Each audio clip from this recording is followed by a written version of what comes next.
नमस्कार and welcome to English for all. This is Manish Rai.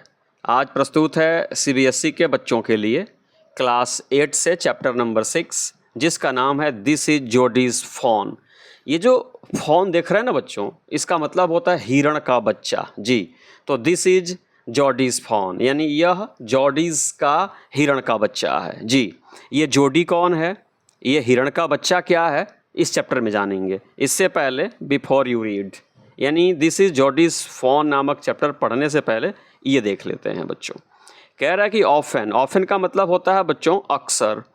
Instead of का मतलब होता है के बदले में। रसिंग मतलब तेज़ी से जाना, जल्दी से जाना। To the doctor to treat, treat का मतलब होता है इलाज कराना। A small cut or burn, cut का मतलब कटे का निशान होता है, कटना छिलना होता है, बर्न का मतलब जलना होता है। लिखा हुआ है कि often instead of rushing to the doctor to treat a small cut or burn, यानी छोटे कटे जले चीज़ों के इलाज के लिए तेज़ी से डॉक्टर के पास जाने के बदले we find quick and effective cures. We मतलब हम लोग, फाइंड मतलब पा लेते हैं, क्विक मतलब तेज, इफेक्टिव मतलब प्रभावशाली, क्योर्स का मतलब इलाज या उपचार। हम लोग आसान, तेज और प्रभावशाली उपचार पा लेते हैं using things available at home, घर पे उपलब्ध चीज़ों का प्रयोग करते हुए हम हल्के जले, कटे और छिले चीज़ों का इलाज कर लेते हैं। कैन यू थिंक ऑफ, क्या आप सोच सकते हैं, of some such home remedies. बच्चों होम रेमेडीज़ का मतलब हुआ घरेलू उपचार। क्या आप कुछ घरेलू उपचार सोच सकते हैं। For a cut on your knee, अगर आपके नी पे, घुटने पे कहीं कट छिल गया हो तो इसके लिए घरेलू इलाज क्या हो सकता है, क्या आप सोच सकते हैं। A burn on your arm, अगर आपका हाथ कहीं जल गया है तो उसके लिए क्या घरेलू उपचार हो सकता है, आप सोच सकते हैं इसके बारे में। ए बी स्टिंग, अगर आपको बी का मतलब होता है मधुमक्खी और स्टिंग का मतलब होता है काट लेना, अगर आपको मधुमक्खी काट ले तो क्या आप इसका कोई घरेलू उपचार सोच सकते हैं। आप सोचिएगा, आप अपने दादी या दादा से पूछिएगा, वो आपको ज़रूर बता देंगे बच्चों। जैसे आप लोग भी जब हल्का फुल्का चोट लगता है तो हल्दी चूना का लेप लगाते हैं ना, तो यही है होम रेमेडीज़। कह रहा है कि इन दिस स्टोरी, इस कहानी में Jody's father has been beaten by a rattle snake. Rattle snake एक जहरीला सांप होता है। यानी इस कहानी में जो आप पढ़ने जा रहे हो, यहाँ पे जॉडी के पिताजी को एक खतरनाक, एक विषैले सांप ने डंस डाला है। ही क्विकली किल्स अ डो, जोडी के पिताजी क्विकली मतलब जल्दी से, किल्स मतलब मार देते हैं ए डो। डो जो होता है ना बच्चों, फीमेल डियर को बोलते हैं, मादा हिरण को बोलते हैं। तो वो तुरंत एक हिरणी को मार देते हैं। एंड यूजेज इज हार्ट, और उसके हार्ट का उपयोग कर लेते हैं। एंड लीवर, और उसके लीवर का भी उपयोग करते हैं। To draw out the poison, poison का मतलब होता है जहर। अपने शरीर से सांप के जहर को निकाल फेंकने के लिए वह उस डॉ को, है ना, उस डो को, उस फीमेल डियर को मार देते हैं और उसके हार्ट और लीवर का प्रयोग करते हैं ताकि इनके शरीर से जहर निकल जाए। जोडी वंडर्स, जोडी को आश्चर्य होता है। What will happen to the little fawn, उस लिटिल फॉन को क्या होगा, उस हिरण के छोटे बच्चे को क्या होगा। लेफ्ट विदाउट ए मदर, जो अब बिना माँ के रह गया है। यानी फॉन का मतलब होता है हिरण का बच्चा, यानी इस हिरण के बच्चे की माँ को जोडी के पिताजी मार देते हैं और उसके हार्ट और लीवर का उपयोग करते हैं ताकि अपने शरीर से विषैले सांप के जहर को निकाल ले। लेकिन लड़का सोच में पड़ जाता है कि आखिर अब इस हिरण के बच्चे का क्या होगा जिसकी माँ को मार दिया गया। सुनिए बच्चों, यहाँ पे लिखा है कि जोडीज अलाउड हिज थॉट्स, जोडी ने अपने विचारों को अलाउ किया, मतलब अनुमति दी। To drift back, drift back मतलब यहाँ पे लिखा हुआ है गो बैक टू, यानी वापस लौट करके जाना। टू द फॉन, कहने का अर्थ हुआ कि जोडी ने फिर से अपने विचारों को हिरण के बच्चे की ओर, अपने विचारों को जाने की अनुमति दी। मतलब एक बार फिर से वह उसी हिरण के बच्चे को के बारे में सोचना शुरू कर दिया। ही could not keep it out of his mind, वह अपनी सोच को, उस हिरण के बच्चे की सोच को could not keep it out of his mind, अपने दिमाग से बाहर निकाल ही नहीं पा रहा था। ही हैड हेल्ड इट, उस बच्चे की सोच ने कि माँ की मृत्यु के बाद, माँ की हत्या के बाद उस बच्चे का क्या होगा, इस सोच ने हेल्ड कर लिया था। यानी इस जोडी नामक बच्चे को मतलब क्या कहें, हेल्ड कर लिया था, मतलब इसको अपने बस में कर लिया था। वह लगातार उसी हिरण के बच्चे के बारे में सोचा जा रहा था। इन इज ड्रीम, वह बच्चा इसके सपने में भी आ रहा था। इन इज आर्म्स, इसके हाथों में भी आ रहा था और उसी के ये कब्जे में हो गया था, उसी सोच के कब्जे में। ही स्लिप्ड फ्रॉम द टेबल, जिस टेबल पे बैठा था वहाँ से जोडी नाम का लड़का वहाँ से खिसका। And went to his father's bedside, और अपने पापा के बिस्तर के बगल में चला गया। पेनी ले एट रेस्ट, उस जोडी नाम के लड़के के पिताजी का नाम था पेनी। पेनी ले एट रेस्ट, ले एट रेस्ट का मतलब होता है आराम से लेटे हुए थे, लेट करके वो आराम कर रहे थे चूँकि सांप उनको काटा हुआ था। His eyes were open and clear, उनकी आँखें जो थीं अब ओपन थी, बिल्कुल खुली थी और क्लियर साफ थी। बट द पुपिल्स, पुपिल्स मतलब आँख के बीच वाला हिस्सा जिसको पुतली कहते हैं। But the pupils were still dark and dilated, लेकिन अभी भी आँख की जो पुतली थी ना बच्चों, वह थोड़ी सी डार्क थी, काली थी। एंड डायलेटेड का मतलब होता है वह थोड़ी सी फैली हुई थी, यानी अभी भी विष का असर इसके पिताजी पर था। आँखें खुली थी, साफ थी, लेकिन थोड़ा सा पुपिल जो था ना वो डार्क और डायलेटेड था। मतलब ये हुआ कि अभी भी सांप के विष से वह पूर्ण रूप से मुक्त नहीं हुए थे। Jody said, how are you feeling papa, Jody ने अपने पापा से पूछा, पापा आप कैसा महसूस कर रहे हो। जस्ट फाइन सन, बेटा ठीक महसूस कर रहा हूँ। ओल्ड डेथ हैज़ गॉन थिविंग इल्सवेयर, यानी जो मौत मुझको लेने आई थी ना, शायद मैं बच गया, अब वो ओल्ड डेथ, वह पुरानी मौत, हैज़ गॉन थिविंग इल्सवेयर, कहीं और किसी दूसरे को मारने चली गई है, किसी और को उठाने के लिए चली गई है। But wasn't it A close save, लेकिन बेटे बाल बाल बचा ना मैं। क्लोज सेव का मतलब होता है बच्चों नैरो इसके, बेटे मैं बाल बाल बचा ना, मतलब मरने से मैं बाल बाल बचा ना। आई एग्री, बेटा भी सहमत हुआ कि हाँ पिताजी आप बाल बाल बचे हो। पेनी सैड, पेनी मतलब जॉडी के पिताजी ने कहा, I am proud of you boy, मेरे लड़के Jordi I am proud of you, मुझे तुम पे गर्व है। The way you kept your head, बच्चों केप्ट योर हेड का मतलब होता है विपरीत परिस्थिति में, प्रतिकूल परिस्थिति में अपने आप को शांत रखना। तो ये कह रहे कि बेटे मुझे तुम पे गर्व है। The way you kept your head, किस प्रकार से तुम शांत रहे। And did what was needed, जब मुझको सांप काटा तो घबराने के बजाय तुम बिल्कुल शांत रहे, इसके लिए मुझे आप पे गर्व है। एंड व्हाट वाज नीडेड, और तुमने वही किया जो तुमसे करने की अपेक्षा की जाती थी, इसलिए मुझे तुम पे गर्व है, पेनी ने जॉडी के लिए कहा। ये देखिए बच्चों कैसे जॉडी बीमार हैं, सॉरी ये पेनी बीमार हैं और ये जॉडी है बच्चों, और यही वो फॉन है जो हमेशा इसके दिमाग में हंट कर रहा है। फिर देखिए बच्चों क्या होता है। पापा यस सन, हाँ बेटे। Papa do you recollect the doe and the fawn, पापा क्या आपको वो डो हिरण और हिरण का बच्चा याद है, लड़का पूछ रहा है बच्चों। सुनिए, I can never forget them, मैं उनको कभी भूल नहीं सकता, नहीं मैं उस हिरण को भूल सकता हूँ और नहीं मैं उसके बच्चे को भूल सकता हूँ। The poor doe saved me, है ना, बेचारे हिरण ने मुझे सेव कर लिया, मतलब क्या कर लिया, बचा लिया। Pa the fawn may be out there yet, पापा उसकी माँ तो मर गई लेकिन बच्चा, हिरण का बच्चा, may be out there yet, अभी भी बाहर ही है, उधर झाड़ी में ही पड़ा हुआ होगा। इट माइट बी हंगरी, हो सकता है कि वह भूखा हो। एंड वेरी स्केयर्ड, स्केयर्ड का मतलब डरा हुआ, और हो सकता है कि वह बहुत डरा हुआ हो। आई सपोज सो, पापा ने कहा मुझे भी ऐसा ही लगता है कि हिरण का छोटा बच्चा शायद भूखा हो और डरा हुआ भी हो। Pa I am a big boy now, पापा अब मैं एक बड़ा लड़का हो गया हूँ। And don't need to drink milk, और अब मुझे दूध पीने की आवश्यकता नहीं है। Why don't I go and see if I can find the fawn, बच्चों फाइंड का मतलब है ढूंढना। लड़का पापा से कह रहा है पापा अब मैं छोटा नहीं हूँ, मैं बड़ा हो गया हूँ, मैंने दूध पीना भी छोड़ दिया है। व्हाई डोंट आई गो, मैं क्यों नहीं जाऊँ। And see if I can find the phone, मैं क्यों नहीं बाहर जाऊं और फ़ोन का पता लगाऊं कि वो कहाँ है। एंड ब्रिंग इट हियर, और पापा मैं उस फ़ोन को, हिरण के बच्चे को घर लेकर के आऊं। And raise it, raise it का मतलब होता है पालन पोषण करना, और उसको पाल पोष करके सयाना कर दूं, लड़का अपने पिताजी से कह रहा है। पेनी ले क्वाइट, पेनी आराम से पड़े रहे, मतलब जॉडी के पिताजी आराम से पड़े रहे। Staring at the ceiling, ceiling का मतलब छत होता है और स्टेयर मतलब होता है टकटकी लगा करके देखना। पिताजी टकटकी लगा करके छत को देखने लगे। Boy you have got me hemmed in, बच्चों हेम्ड इन का मतलब होता है एक ऐसा सिचुएशन जहाँ पे आप ना नहीं कह सकते हैं। तो कह रहा कि बच्चा तुमने मुझे ऐसी स्थिति में डाल दिया कि मैं तुम्हें ना नहीं कह सकता।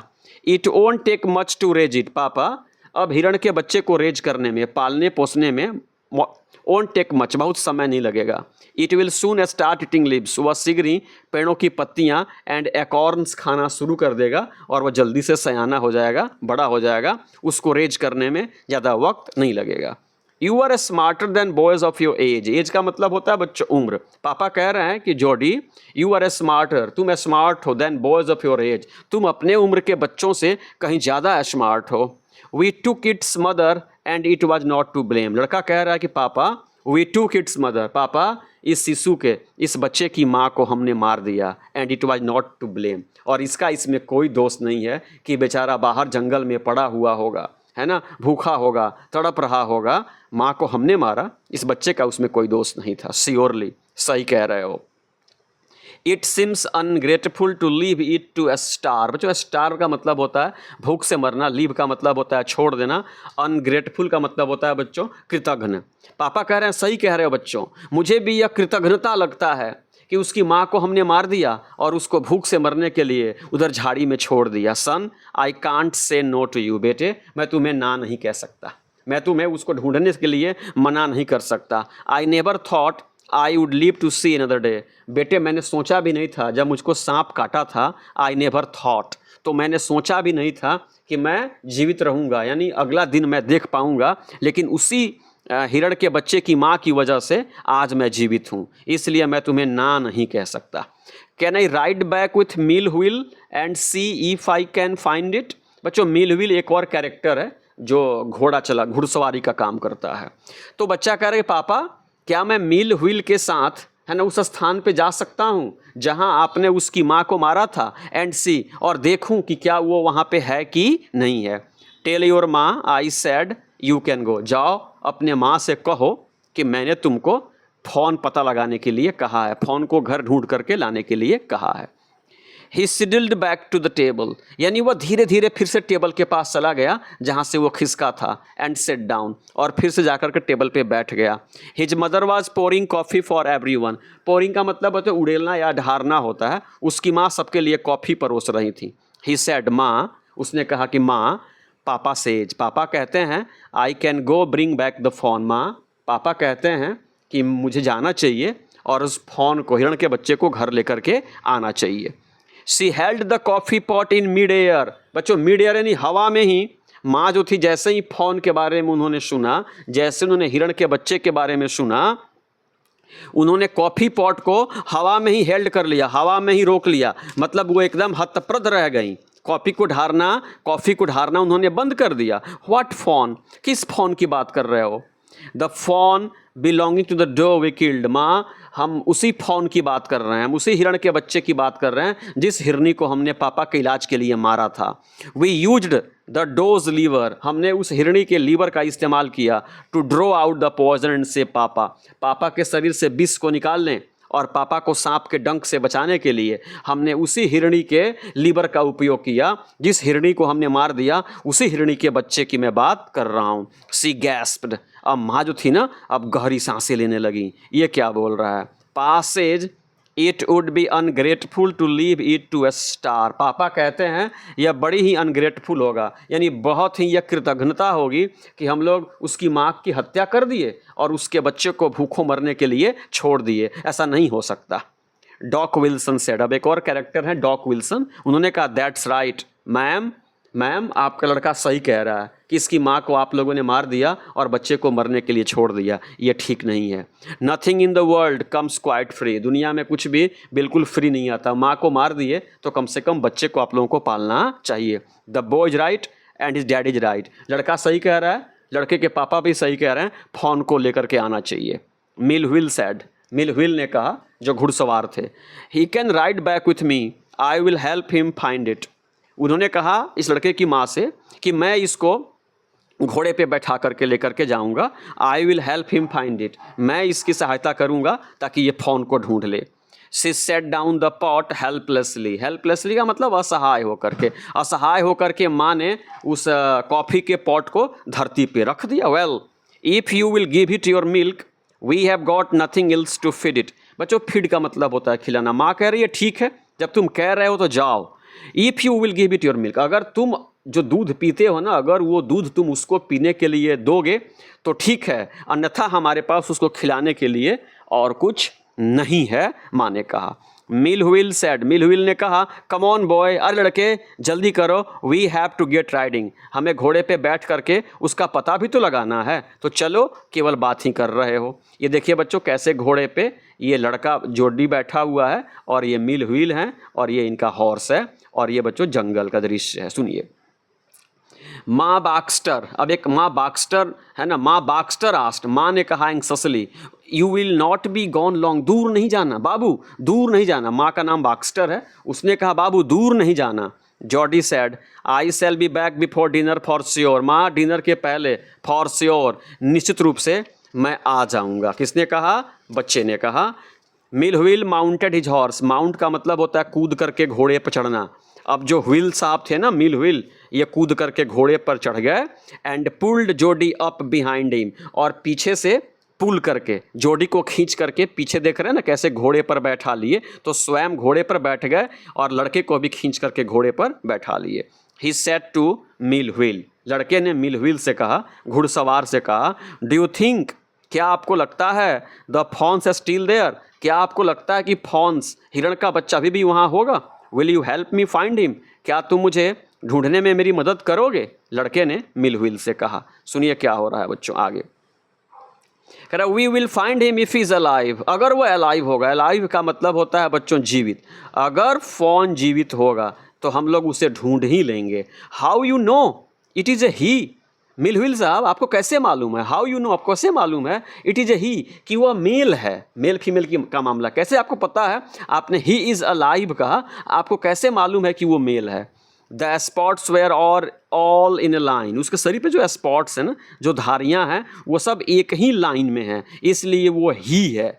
ऑन ए डो फॉन, अगर वो सी होता तो पासेज, पापा कहते हैं the spots are every which way, every which way का मतलब होता है इन एवरी डायरेक्शन, यानी कोई इधर होगा, कोई इधर होगा, कोई इधर होगा, कोई इधर होगा, यानी उस शरीर पे धारियां बिल्कुल सीधी है तो वो ही है, और सीधी नहीं है तो वो सी है। ये चर्चा करते हुए ये लोग जा रहे थे। अब देखिए बच्चों क्या हो रहा है। Jody gave himself over to thoughts of the fawn, Jody जो था ना उसी फॉन के विचार में खोया था, डूबा था बच्चों। They passed the abandoned clearing, clearing का मतलब होता है जंगल के बीच में जो बच्चों खाली जगह होता है ना, जहाँ पे पेड़ पौधे नहीं उगे रहते हैं, उसको क्लियरिंग बोलते हैं। तो ये दोनों लोग, मिल साहब, जोडी और घोड़ा, तीनों ये जा रहे हैं और ये पास किए मतलब गुजरे, अबैंडन्ड का मतलब छोड़ा हुआ, जो जंगल के बीच में जो खालिस्तान छोड़ा गया था उससे ये लोग गुजरे। ही सेड, बच्चे ने कहा, कट टू द नॉर्थ, बच्चे ने कहा कट टू द नॉर्थ, यानी उत्तर की ओर चलो जी। कट का मतलब होता है टेक द साइड, यानी उत्तर की ओर चलो। Millwheel, it was up here that Pa got bitten by the snake, यह वही जगह है, it was up here, Millwheel यह वही जगह है जहाँ पापा got bitten by the snake, got bitten का मतलब काटा, जहाँ पापा को सांप ने काटा था। एंड किल्ड द डो, और यही जगह है जहाँ पापा ने हिरण को मारा था। And I saw the fawn, और मैंने हिरण के बच्चे को यहीं पे देखा था, यह वही जगह है। सडनली, अचानक, Jody was unwilling to have Millwheel with him, अब अचानक बच्चों क्या होता है कि जोडी वाज अनविलिंग, अनविलिंग का मतलब अनिच्छुक, यानी जोडी की ये इच्छा होती है कि मिलहुइल अब मेरे साथ आगे नहीं जाएं। गौर कीजिएगा, मिलहुइल जो घोड़ा चला रहे थे ना, अब ये मेरे साथ आगे नहीं जाएं। क्यों? सुनिए।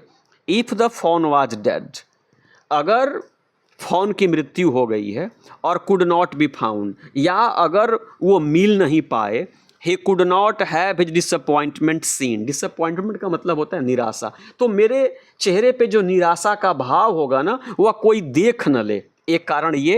And if the fawn was there, और अगर हिरण का बच्चा पाया गया, the meeting would be so lovely, तो उससे मिलना इतना प्यारा होगा। एंड सो सीक्रेट, सीक्रेट का मतलब गुप्त, और वो इतना गुप्त होगा that he could not endeavour to share it, कि वह जोडी जो है ना, यह सीक्रेट मीटिंग जो है ना किसी से शेयर नहीं कर सकता। इन दो कारणों से वो चाह रहा था कि अब जो ये घुड़सवार जो है ना मिलहुइल, ये आगे न जाएं। सुनिए। He said, it is not far now, उसने कहा कि मिलविल अब दूरी बहुत ज़्यादा नहीं है, but the scrub is very thick, लेकिन स्क्रब जो है, झाड़ी जो है ना, बड़ी थिक है, मतलब बहुत घनी है फॉर ए हॉर्स, घोड़े के लिए। इन झाड़ियों में अब घोड़ा आगे नहीं जा सकता। I can make it on foot, अब मैं पैदल ही आगे बढ़ूँगा, बच्चे ने घुड़सवार से कहा। But I am afraid to leave you boy, बाबू, लेकिन तुमको लीव करते हुए, छोड़ते हुए, आई एम अफ्रेड, मुझे डर लग रहा है। अफ्रेड का मतलब डर, मुझे डर लग रहा है। सुपोज यू गॉट लॉस्ट, मान लो कि तुम खो गए, रास्ता भुला गए, और got beaten by the snake too, और पापा की तरह हो सकता है कि तुमको भी सांप काट ले, इसलिए तुमको छोड़ने में मुझे डर लग रहा है। आई विल टेक केयर, मैं अपना ख्याल रखूँगा, लड़के ने कहा। It may take me a long time to find the fawn, यानी हो सकता है कि फाइंड करने में, फॉन को, हिरण के बच्चे को ढूंढने में मुझे ज़्यादा समय लगे। If he is wandered leave me of right here, अगर वो इधर उधर कहीं चला गया होगा तो उसको ढूंढने में मुझे समय लगेगा, इसलिए leave me of right here, मुझे आप यहीं छोड़ दो, यहाँ से आगे आप मत जाओ, मैं अकेले पैदल चला जाऊँगा। ऑल राइट, ठीक है, but you take it easy now, लेकिन आराम से जाना बाबू, मैं तुमको छोड़ रहा हूँ, छोड़ने का मन तो नहीं कर रहा है, लेकिन छोड़ रहा हूँ, तुम अकेले जाओ। You know north year and east, और वो बड़े होने के नाते इसको जंगल में दिशा का ज्ञान करा रहे हैं कि देखो ये नॉर्थ है और ये ईस्ट है। There and there that tall pine makes a bearing, और जो ये बड़ा जो पाइन का पेड़ देख रहे हो ना, ये मेक्स अ बियरिंग है, यही इसी से तुमको दिशा का ज्ञान चलेगा कि ये उत्तर है, दक्षिण है, ये पूरब है और ये पश्चिम है। So long Millville, I am oblige, ठीक है, मैं आपका भारी रहूँगा, मैं जा रहा हूँ। सुनिए, ही waited for the sound of the hoops, hoops का मतलब ये हूफ का बच्चों प्लूरल फॉर्म होता है, हूफ का मतलब होता है पशुओं का खुर। He waited for the sound of the hoofs to end, यानी बच्चों जोड़ी जो था ना अकेले चल पड़ा, और इसने इंतज़ार किया जो खुरों की आवाज़ है ना, वो खुरों की आवाज़ आनी बंद हो जाए। Then he cut to the right, उसके बाद ये दाहिनी ओर मुड़ गया। कौन? लड़का दाहिनी ओर मुड़ गया, किसको ढूंढने के लिए बच्चों? फॉन को। द स्क्रब वाज स्टील, झाड़ियाँ जो थी, स्क्रब जो थी वो स्टील, बिल्कुल शांत थी। Only his own crackling up twigs, ये जो आगे बढ़ रहा था ना, तो झाड़ियाँ जो ये चिरते हुए आगे बढ़ रहा था, तो उससे जो आवाज़ निकलती है ना, उसको क्रैकलिंग बोलते हैं। तो झाड़ियों की आवाज़ आ रही थी, sounded across the silence, silence का मतलब चुप्पी होती है, वहाँ बिल्कुल शांति थी। उस शांति के बीच जब ये झाड़ियों को चिरता हुआ आगे बढ़ रहा था, तो उसी की खरखराहट की आवाज़ आ रही थी। ही वंडर्ड फॉर एन इंस्टेंट, एक पल के लिए, इंस्टेंट का मतलब फॉर एन इंस्टेंट, मैंने एक पल के लिए इसको लगा, if he had mistaken his direction, कि ये अपना डायरेक्शन यानी दिशा क्या कर गया है, भूल चुका है, यानी रास्ता इसका क्या हो गया, गड़बड़ा गया, एक पल के लिए बच्चे को लगा। सुनिए, देन अ बजार्ड, बजार्ड जो होता है ना, गीध की तरह एक बड़ा सा पक्षी होता है बच्चों, बल्चर की तरह, इसकी गर्दन लंबी होती है और ये भी मरे हुए पशु पक्षियों को खाता है। Then a buzzard rose in front of him, तभी अचानक इसके सामने से एक पक्षी वजार्ड उड़ा, and flapped into the air, flap का मतलब पंखों को फड़फड़ाते हुए हवा में उड़ गया। He came into the clearing under the oaks, अब जो लड़का था ना आगे बढ़ता गया और ये एक ओक के पेड़ के नीचे साफ जो क्लियरिंग स्थान था ना, वहाँ पे आया। बजार्ड सैट इन ए सर्कल, वहाँ पे जो बजार्ड्स थे ना, गिद्ध की तरह जो पक्षी थे ना, मांसाहारी पक्षी, वहाँ पे सर्कल में बैठे हुए थे, गोल घेरे में बैठे हुए थे। Around the carcass of the doe, जिस डो को इन लोगों ने मारा था ना, उसी के कार्कस का मतलब डेड बॉडी, उसी के मृत शरीर के चारों ओर ये लोग बैठ करके उसके मांस को खा रहे थे। They turn their heads on their long scrawny necks, scrawny का मतलब पतला सूखा होता है, यानी इन लोगों का, इनका गर्दन जो नेक्स था ना, वो लॉन्ग लंबा, जो एस्क्रॉनी इनका नेक्स था, उसके ऊपर इनका हेड होता है, अपने हेड को मोड़े और इस बच्चे को देखे, एंड हिस्ड एट हिम, और इसको देख करके हिस किए, मतलब सिसकारना या फुफकारना होता है। ही थ्रू हिज बाऊ, बाऊ का मतलब होता है वो डंडा होता है, डाली होती है, शाखा होती है। ये अपने हाथ में जो डंडा लिया था ना, उसको उन बजार्ड्स पे चला दिया, एट देम, चला करके उनको मारा। And they flew in to an adjacent tree, adjacent का मतलब होता है करीब के, बगल के, और जैसे इसने डाली चला करके मारा, डंडा चला करके मारा, सारे बजार्ड जो थे ना बच्चों, वो उड़ करके एक बगल के पेड़ पर चले गए। The sand showed large cat prints. अब जो बलुआई मिट्टी थी ना बच्चों, बलुआई मिट्टी पे देख रहा है, पैरों के निशान को देखने की कोशिश कर रहा है कि कहीं फॉन के पैरों का निशान मिल जाए। तो देख रहा है कैट प्रिंट्स। यहाँ पे कैट और बिग कैट्स का मतलब बच्चों आप बाघ और शेर से ले लीजिए। तो ये देख रहा है कि बिग कैट्स के प्रिंट्स देख रहा है, यानी बच्चों बाघ के वहाँ पे पद चिन्ह देख रहा है। तो और ये सोच रहा है कि बाघ जो होते हैं ना fresh, killed fresh, and they had left the doe to the carrion birds. Carrion birds का मतलब वो ये पक्षी जो सड़ा गला मांस खाते हैं। तो ये सोच रहा है कि तो पैर जो है ना ये बाघ के हैं और बाघ केवल फ्रेश मीट खाता है। तो हो सकता है कि ये सड़ा हुआ मांस था, इसलिए इन पक्षियों को खाने के लिए उसने छोड़ दिया है। लेकिन अभी इसको बच्चों जिसके लिए गया है फॉन के लिए, उसके पैरों का चिन्ह इसको नहीं मिल रहा है। He parted the grass. Parted the grass का मतलब हुआ इसने घास को इधर उधर मूव किया, मतलब घास को हटाया। Where he had seen the fawn, जहाँ इसने फॉन को देखा था उस स्थान से इसने घास को हटाया। It did not seem possible that it was only yesterday। ऐसा लग ही नहीं रहा था कि यह कल ही की घटना है, कल ही मेरे पिताजी को सांप ने काटा था और कल ही इस फॉन की माँ को हमारे पिताजी ने मारा था। ऐसा लग ही नहीं रहा था कि यह कल ही की घटना है। The fawn was not there. हिरण का बच्चा वॉज नॉट देयर, वहाँ पे नहीं था।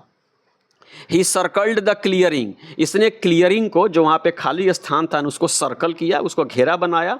There was no sound no sign. न वहाँ पे कोई आवाज़ थी, नो साइन, नहीं वहाँ पे कोई चिन्ह था। The buzzards clacked their wings. बच्चों बजर्ड्स जो वो गिद्ध की तरह जो पक्षी थे ना, क्लैक्ड दियर विंग्स मतलब अपने पंखों को फड़फड़ा रहे थे। इम्पेशेंट का मतलब एकदम बेचैन थे। To return to their business, काम पर लौटने के लिए, मतलब फिर से मांस को खाने के लिए वो बेचैन अधीर हो रहे थे। He returned to the spot where the fawn had emerged and dropped on all fours। अब लड़का जो था ना, स्पॉट का मतलब स्थल होता है, उस स्थान पे लौटा जहाँ पे इसने फॉन को देखा था। And dropped on all four, all he dropped on all force. इसका मतलब होता है वह बिल्कुल धरती पे क्या हो गया, वहीं पे बैठ गया जहाँ पे इसने फॉन को देखा था। स्टडिंग द सैंड, और वहाँ पे बालू को गौर से स्टडी करने लगा, परीक्षण करने लगा। For the small hoof prints, छोटे छोटे पद चिन्हों को देखने के लिए, कहीं ये फॉन के तो नहीं है। ये बालू को गौर से देखने लगा, वहीं पे बैठ गया। द नाइट्स रैन, लेकिन रात में पानी हुई थी, बारिश हुई थी। हैड वास्ट अवे, वो सब बहा करके लेकर के चली गई थी। ट्रैक, सारे पद चिन्हों को, मतलब सारे पद चिन्ह जो थे ना पशुओं के, बारिश में बह गए थे। एक्सेप्ट मतलब के सिवाय, दोज ऑफ कैट एंड बजार्ड्स, केवल वहाँ पे बाघ और बजार्ड्स पक्षी के पैरों के चिन्ह थे। बाकी पैरों के चिन्ह कल रात की बारिश में सब क्या हो गए थे, लुप्त हो गए थे, यानी बह गए थे। बच्चों फॉन का कोई निशान नहीं मिला। तो चूंकि मैं भी बच्चों इम्पेशेंट हूँ आपको बताने के लिए कि फॉन मिला कि नहीं मिला, मिला तो फिर बचा कि नहीं बचा, क्या हुआ, लेकिन वीडियो लंबी हो जाएगी, तो इस वीडियो को यहीं पे समाप्त कर रहा हूँ। लेकिन बच्चों इसका इंटरेस्टिंग पार्ट जो सेकंड वीडियो होगी वह 1-2 दिनों में मैं अपलोड करूँगा। तो अगर आज की वीडियो आपको पसंद आई हो तो कृपया चैनल को सब्सक्राइब करें, वीडियो को लाइक करें, अपने मित्रों से भी शेयर करें, अपने सुझाव भी दें, और इस वीडियो को समाप्त करने से पहले मेरे साथ बोलें जय हिंद।